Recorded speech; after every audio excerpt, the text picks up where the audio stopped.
रहीम अस्सलाम वालेकुम। जी साकी चश्मे साकी के साथ हाजिर नाजरीन। आज मैं झंडीर कस्बे में मौजूद हूँ और उसी जगह पे जिस जगह पे पहले मैं एक इंटरव्यू कर चुका हूँ और बैक वक्त तीनों बुज़ुर्ग मेरे पास बैठे हुए हैं और उनका उस्ताद मंजूर हुसैन साहब का पहले इंटरव्यू कर चुका हूँ और साथ बाबा इमाम बख्श बैठे हुए हैं और निज़ सरदारपुर का ये इलाका तहसील कबीरवाला में। उनसे पूछते हैं, चूँकि उनकी उम्र भी तकरीबन आपकी पैदाइश है 1932, ये देखें जी 1932 इनकी पैदाइश है और सन जो है, और बाकी बातें इनसे पूछते हैं। अस्सलाम वालेकुम जी। हाँ जी, क्या हाल है बाबा जी, क्या हाल है? चंगे हाल है जी, शुक्र ठीक-ठाक। अल्हम्दुलिल्लाह। अच्छा, ये ਤੁਹਾਡੀ कितनी उम्र बनती है? 1932 तो उस्ताद जी कितनी बन गई?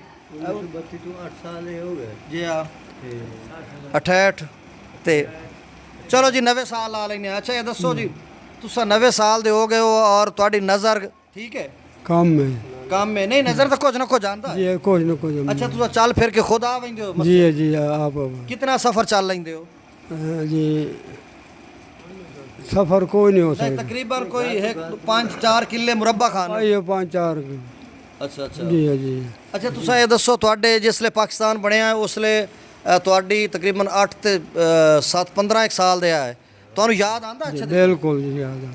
ਇਹ ਤੂੰ ਕਹੇ ਹਿੰਦੂ ਸਿੱਖ ਦਾ ਨਾਂ ਯਾਦ ਆਂਦਾ ਹੋਵੇ? नहीं वो कोई नहीं होता भूल यार। गए? हाँ दिमाग ही उन काम नहीं करेंदा। ਅੱਛਾ ਅੱਛਾ ਅੱਛਾ ਇਹ ਦੱਸੋ ਉਸਲੇ ਜਿਹੜੇ ਇਥੋਂ ਰਵਾਨਾ ਹੋਏ ਜਾਂ ਰਹਿੰਦੇ ਹਨ, ਤੁਹਾਨੂੰ ਉਹ ਮੰਜ਼ਰ ਯਾਦ ਹੈ ਕਿ ਜਿਸਲੇ ਇਥੋਂ यानी हिंदू वंजन लगे तो कोई कूक वजी इस तरह का कोई? ਉਹ ਸਾਈਂ ਇਹ ਹੈ ਜੋ ਭਾਈ ਦੱਸਦੇ ਆ ਭਾਈ ਪਾਕਿਸਤਾਨ ਬਣ ਗਿਆ ਹੈ, ਹਿੰਦੁਸਤਾਨ ਵਾਲੇ ਜਿਹੜੇ ਕਿਰਾੜ ਨੇ ਉਹ ਅਲੱਗ ਹੋ ਗਏ ਸਹੀ ਤੇ ਬਾਕੀ ਮੁਸਲਮਾਨ ਇੱਥੇ ਆ ਗਏ ਪਾਕਿਸਤਾਨ ਵਿੱਚ। ਸਹੀ ਹਾਂਜੀ ਸਹੀ ਉਸ ਵੇਲੇ ਆ ਗਏ ਹਨ ਸਾਈਂ ਮੁਹਾਜਿਰ, ਸਹੀ ਉਹਨਾਂ ਦੇ ਕੋਲ ਆਣ ਗਾਡੇ। ਸਹੀ ਹਾਂਜੀ ਉਹਨਾਂ ਦੇ ਦਾੰਤ ਜਿਹੜੇ ਹੁੰਦੇ ਬਹੁਤ ਲੰਬੇ ਤੇ ਮੋਟੇ, ਵੱਡੇ ਏਡੇ ਵੱਡੇ ਸਿੰਘ ਹੁੰਦੇ ਉਹਨਾਂ ਦੇ। ਉਸ ਵੇਖਦੇ ਆਤੇ ਆਓ ਕਿ ਭਾਈ ਮੁਹਾਜਿਰ ਆ ਗਏ। अच्छा अच्छा ठीक है। अच्छा ये दसो बाबा जी, तुसा ਜਿਹੜੇ ਇੱਥੇ ਸਰਦਾਰਪੁਰ ਤੋਂ ਚੁੱਕ ਕੇ ਮਕਾਮੀ ਥਾਂ ਉਹ ਝੰਡੀਰ ਕਸੀ ਨਾਲ ਮੌਜਾ ਹੈ, ਇਹ ਸਰਦਾਰਪੁਰ ਵਾਲੀਆਂ ਬੱਸਾਂ ਕਦੋਂ ਸ਼ੁਰੂ ਹੋਈਆਂ? ਇਹ ਬੱਸਾਂ ਤਾਂ ਹੁਣ ਪਿੱਛੇ ਸ਼ੁਰੂ ਹੋਈਆਂ ਤੇ ਅੱਗੇ ਤਾਂ ਕੋਈ ਨਾ ਯਾਰ। ਨਹੀਂ ਆ ਤੁਸੀਂ ਪੈਦਲ ਆਉਂਦੇ ਪੈਂਦੇ ਹਨ, ਕਬੀਰ ਵਾਲੇ ਕਿਸ਼ ਦੇ ਵੰਦੇ ਆ? ਕਬੀਰ ਵਾਲ ਪੈਦਲ ਵੰਦੇ ਆ। ਅਗਰ ਤੁਹਾਨੂੰ ਕੋਈ ਇਸ ਤਰ੍ਹਾਂ ਦਾ ਕੋਈ ਕੰਮ ਸੌਦਾ ਸਲਫ ਲਾਉਣੇ ਆ ਹੋਵੇ ਕਿੱਥੋਂ ਲੈਂਦੇ ਆ? ਇਥੋਂ ਕਬੀਰ ਵਾਲ ਵੰਜ ਲੈਂਦੇ ਆ। ਸਰਦਾਰਪੁਰ ਕੋਈ ਨਾ ਲੈਂਦੇ? ਉਹ ਸਰਦਾਰਪੁਰ ਗਵਾਤ ਕੱਢ ਲੈਂਦੇ ਹਨ, ਉੱਥੇ ਥੋੜੇ ਸੌਦੇ ਹੁੰਦੇ ਨੇ। ਅੱਛਾ ਜਿਸਲੇ ਹਿੰਦੂ ਜਾਂ ਇੱਥੇ ਰਹਿੰਦੇ ਹਨ ਸਿੱਖ ਸਰਦਾਰਪੁਰ, ਉਸ ਵੇਲੇ ਉਹਨਾਂ ਦੀ ਦੁਕਾਨਾਂ ਤੋਂ ਵੰਦੇ ਆ ਚੁੱਕੇ 15-16 ਸਾਲ ਦੇ ਆ? ਜੀ ਜੀ ਵੰਦੇ ਆ ਸੇ। ਸੌਦਾ ਸਲਫ ਲੈਂਦੇ ਆ? ਜੀ ਜੀ ਲੈਂਦੇ ਆ ਸੇ। ਅੱਛਾ ਕੰਮ ਤੋਂ ਲੈਂਦੇ ਆ ਜਾਂ ਪੂਰਾ ਤੋਂ ਲੈਂਦੇ ਆ? ਨਹੀਂ ਉਹ ਉਹਨਾਂ ਦੇ ਤੋਲੇ ਫਰਕ ਕੋਈ ਨਾ ਜਾਂਦਾ। ਅੱਛਾ ਤੋਲ ਸਹੀ ਤੋਂ ਲੈਂਦੇ ਆ। ਆਂਦੇ ਅਗਰ ਘਿਓ ਵਗੈਰਾ ਤੋਂ ਸਦੀ ਹੋ ਆ ਤਾਂ ਉਹ ਵਾਪਸੀ ਸ਼ੱਕਰ ਭਰ ਦਿੰਦੇ ਆ ਡੱਬੇ ਜਾਂ ਇਸ ਤਰ੍ਹਾਂ ਦਾ ਕੋਈ? ਜੀ ਆ ਸ਼ੱਕਰ ਦਿੰਦੇ ਹਨ, ਸ਼ੱਕਰ ਭਰ ਦਿੰਦੇ ਬਰਤਨ। ਅਸ ਮੈਂ ਆਪ ਦੁਕਾਨਦਾਰ ਕੀਤੀ ਹੈ। ਅੱਛਾ ਅਸਾਂ ਆਪ ਉਸ ਵੇਲੇ ਘਿਓ ਜਿਹੜਾ ਦੇਸੀ ਆਈ ਨਾ ਸਾਈ, ਉਸ ਵੇਲੇ 4 ਰੁਪਏ ਸੇਰ, 3 ਰੁਪਏ 4 ਰੁਪਏ ਸੇਰ ਹੁੰਦਾ ਹੈ। ਸਹੀ। ਹਾਂਜੀ ਜਿਸ ਮੈਂ ਦੁਕਾਨ ਬਣਾਈ। ਉਹ ਕਿਤਨੀ ਉਮਰ ਉਸ ਜਿਹੜੇ ਤੁਸੀਂ ਦੁਕਾਨ ਬਣਾਈ? ਸਾਹਮਣੇ ਉਹਲੇ ਕਿਰਾੜ ਹੀ ਥਾਈਆਂ? ਕਿਰਾੜ ਉਸ ਵੇਲੇ ਵਗ ਗਏ ਹਨ ਤੇ ਇਹ ਤਾਂ ਹੁਣ ਪਿੱਛੇ ਮੈਂ ਬਣਾਈ ਸਾਈ। ਅੱਛਾ ਜੀ ਜੀ ਅੱਛਾ ਤੁਸੀਂ ਇਹ ਦੱਸੋ ਉਸਲੇ ਕਣਕ ਦਾ ਕੀ ਰੇਟ ਹੈ? ਕਣਕ ਸਾਈ ਉਸ 6-7 ਰੁਪਏ ਹੈ। ਉਸਤਾਦ ਜੀ ਕਿਤਨੀ ਕੀ ਰੇਟ ਹੈ ਉਸਲੇ ਕਣਕ? 7 ਤੋਂ 9 ਤਾਂ 10 ਤਾਂ ਬਸ ਇਸ ਤੋਂ ਜ਼ਿਆਦਾ ਕੋਈ। ਅੱਛਾ ਉਸਲੇ। ਅੱਛਾ ਤੇ ਇਹ ਦੱਸੋ ਘੀ ਜਿਹੜਾ ਦੇਸੀ ਘਿਓ ਉਹ ਕੀ ਰੇਟ ਹੈ? 4 ਰੁਪਏ ਕਿਲੋ ਸੇਰ। 4 ਰੁਪਏ ਸੇਰ ਹੈ। ਜੀ ਜੀ। ਅੱਛਾ ਸੋਨੇ ਦਾ ਅੰਦਾਜ਼ਾ ਉਸਤਾਦ ਜੀ? 120 रुपए किलो, 120 रुपए तोला है। जैसे मैं सरदारपुर आया 120 ਰੁਪਏ 120 रुपए तोला है। ਤੋਲਾ ਹੈ। तोले तो 120 रुपए है। जैसे सन 65 ਦੇ ਵਿੱਚ ਮੈਂ ਉਸ ਵਾਰ ਸੋਨੇ ਰੇਟ ਹੈ 120 ਰੁਪਏ। ਯਾਨੀ ਅਗਰ ਜੇ ਤੂੰ ਕਿਰਾੜ ਗਏ ਪਾਕਿਸਤਾਨ ਬਣਿਆ ਉਸ ਦਾ 70-80 ਰੁਪਏ ਹੋਸੀ ਕਮ ਸੇ ਕਮ ਤੋਲਾ ਜਿਹੜਾ ਸੋਨੇ ਦਾ? ਤੋਲਾ ਜੀ ਜੀ ਆ 60-70 ਰੁਪਏ ਆਏ। ਰੁਪਏ ਜਿਹੜਾ ਚਾਂਦੀ ਆਈ ਉਹ ਆਮ ਉਸ ਚਲਦੇ ਰੁਪਏ ਇਹ ਚਲਦੇ ਉਹ ਚਾਂਦੀ ਦੇ ਆਣ।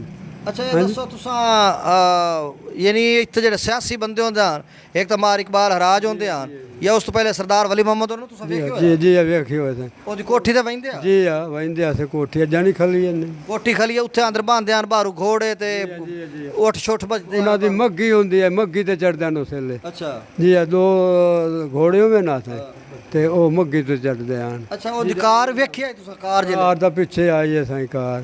ਮੱਗੀ ਤੇ? ਹਾਂ ਮੱਗੀ ਤੋਂ ਪਿੱਛੇ ਆਈ ਹੈ ਕਾਰ। ਬਾਹਰ ਜਿਹੜਾ ਹੈ ਉਹ ਯਾਨੀ ਇੱਕ ਮਜਮਾ ਡੇਰਾ ਲਾ ਬੰਦੇ ਹਨ ਬਾਹਰ ਲੋਕਾਂ ਦੇ ਫੈਸਲੇ ਜੀ ਜੀ ਕਰਿੰਦੇ ਹਨ, ਫੈਸਲੇ ਕਰਿੰਦੇ ਹਨ।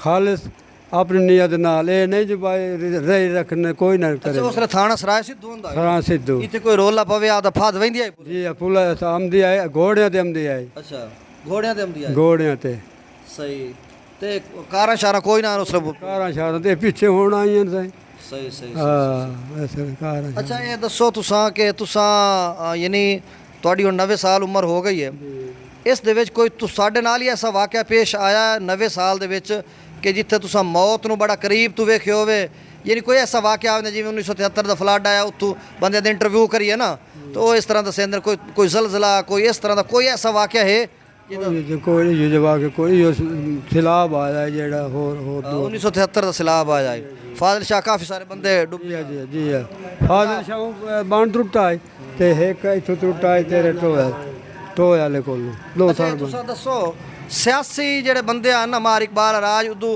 ਸੈयद ਨੌਬਹਾਰ ਸ਼ਾਹ ਹੁੰਦੇ ਆ ਪੀਰ ਫਖਰ ਇਮਾਮ ਅੱਛਾ ਪੀਰ ਫਖਰ ਇਮਾਮ ਦੇ ਵਾਲਿਦ ਸਾਹਿਬਾਨ ਸੈयद ਇਮਾਮ ਸ਼ਾਹ ਉਹਨਾਂ ਨੂੰ ਤੁਸੀਂ ਵੇਖਿਓ ਹੋਇਆ ਜਾਣਦੇ ਹੋ नहीं मैं उन्होंने को वेख्या कोई वो इमाम फखर इमाम तो वो तमदा वंदा रहे ਪਿੱਛੇ ਆਂਦੇ ਰਹੇ ਨਾ ਅੱਛਾ ਨੌਬਹਾਰ ਸ਼ਾਹ ਨੂੰ ਤੁਸੀਂ ਵੇਖਿਆ ਬਾਹਰ ਸ਼ਾਹ ਨੂੰ ਵੇਖਿਓ ਤਾਂ ਛੋਟਾ ਜਿਹਾ ਕੱਦ ਹੁੰਦਾ ਹੈ ਅੱਛਾ ਉਹਨੂੰ ਵੇਖਿਆ ਹੋਇਆ ਅੱਛਾ ਉਹ ਇੱਥੇ ਵੋਟ ਲੈਂਦੇ ਆ ਮਰ ਤੁਸੀਂ ਕਿਹੜੀ ਪਾਰਟੀ ਨੂੰ ਵੋਟ ਦਿੰਦੇ ਆ ਅਸਦ ਹਰਾਜਾਂ ਦਿੰਦੇ ਆ ਸ਼ੁਰੂ ਤੋਂ ਸ਼ੁਰੂ ਤੋਂ ਅੱਛਾ ਤੇ ਵੋਟ ਕਿਵੇਂ ਪਾਉਂਦੇ ਆ ਸਕੂਲਾਂ ਹੀ ਪਾਉਂਦੇ ਆ ਸਕੂਲਾਂ 'ਚ ਪਾਉਂਦੇ ਆ ਅੱਛਾ ਬੜੀ ਚੈਕਿੰਗ ਹੁੰਦੀ ਆ ਜੀ ਜੀ ਅੱਛਾ ਬੜੀ ਚੈਕਿੰਗ ਹੁੰਦੀ ਹੈ ਅੱਛਾ ਜਿਸ ਵੇਲੇ ਜਿਹੜੀ ਪਾਰਟੀ ਜਿੱਤਦੀ ਆ ਤੁਸੀਂ ਨਾਰੇ ਮੇ ਰਹਿੰਦੇ ਆ ਨਾਰੇ ਵੱਜਦੇ ਆ ਖੁਸ਼ੀ ਹੁੰਦੀ ਔਰ ਤੁਹਾਡੇ ਕੰਮ ਹੀ ਕਰਾਂਦੇ ਆ ਕੰਮ ਜਿਹੜਾ ਹੋ ਗਿਆ ਕਰਿੰਦੇ ਆ ਬੜਾ ਕੰਮ ਕਰਿੰਦੇ ਆ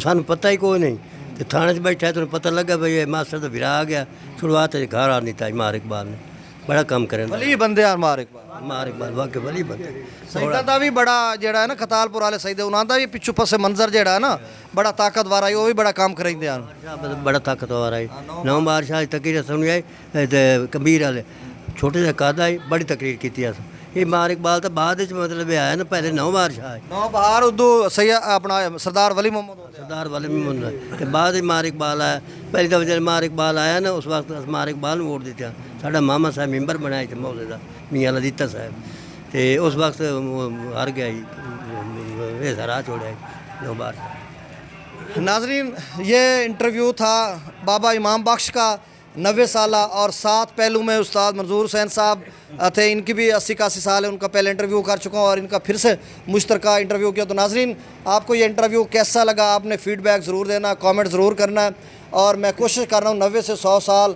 जितने बुज़ुर्ग हैं उनका इंटरव्यू करूँ नई नस्ल को वो चीज़ें बताऊँ जो नापैद होती जा रही हैं और कुछ ऐसे वाक़यात भी होते हैं जो नई नस्ल को नहीं पता होता और बुज़ुर्ग बताते हैं ताकि उनको फिर पता चलता है कि यहाँ पे आज कितनी डिजिटलाइजेशन का दौर है और नई टेक्नोलॉजी है और पता नहीं क्या कुछ हो रहा है और पुराने वक्तों में पुराने ज़माने में लोग किस तरह आते जाते थे डाक का निज़ाम कैसे होता था तालीमी निज़ाम कैसे होता था या जब पार्टीशन हो रही थी यानी बंटवारा हो रहा था हिंदुस्तान पाकिस्तान बन रहा था तो तब लोग यहाँ से कैसे गए और वहाँ से कैसे आए ये सारी चीज़ें इन बुज़ुर्गों से पूछिए और नई वीडियो तक मुझे इजाज़त दीजिए अल्लाह हाफिज़ पाकिस्तान जिंदाबाद।